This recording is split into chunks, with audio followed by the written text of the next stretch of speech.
Hey boys, welcome back. I'm in the forge again today, and we're going to be talking about steel bending. Woohoo! Steel bending, a lot of fun. I've been doing it for several years, and you can do a lot of things with it. It's very handy to know how to do. So let's get started. Okay, so the two tools that I use mostly for steel bending here in the forge is this plate that I picked up.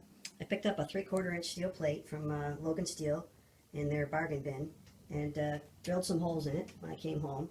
And then I'm using these Harbor Freight dies that I purchased with my Harbor Freight bender. And simply, there's endless combinations. You can take this 2.5 inch die, you know, find a hole, put it on there, and set this other square die to the such that there's a distance in between that'll accommodate whatever you're trying to bend. In this case, I'm going to bend some 1/2 inch, so that'll work out just fine. We'll heat that up and bend it around there. And it's so quick and easy to think about. You can take off this die and go with a smaller one. You know, adjust this around to the thickness that you want to bend. Because of this offset hole, it gives you lots of different options to set this up depending on the size of the material you're bending. So that's a pretty simple tool to make, and it's mounted to my anvil. I've got a stud at the bottom to fit the 1 inch hardy hole, and that's there and really secure. The other tool I use is the Harbor Freight bender itself. This is the Harbor Freight bender. Comes with a whole set of dies, and you can also buy this scrolling attachment for making nice scrolls. And this also now has a 1 inch bar welded to the bottom of it, so that I can mount it to the anvil and use it out here in the forge for doing some hot bending. So those are the tools. Let's do some bending. I'll show you how they work.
Okay guys, we got the fuller done here.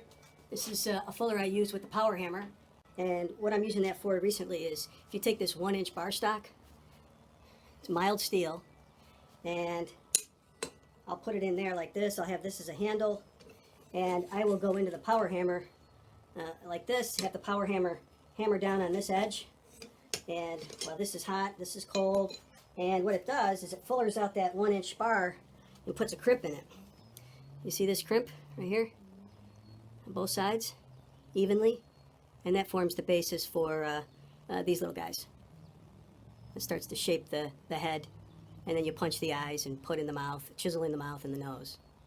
So that's just an example of fullering, but lots of uses for this particular tool. So guys, there you have it. Lots of uses for a bending jig. You can make fullers for your blacksmith. You can make hangers. You can make nice scroll work or decorative items.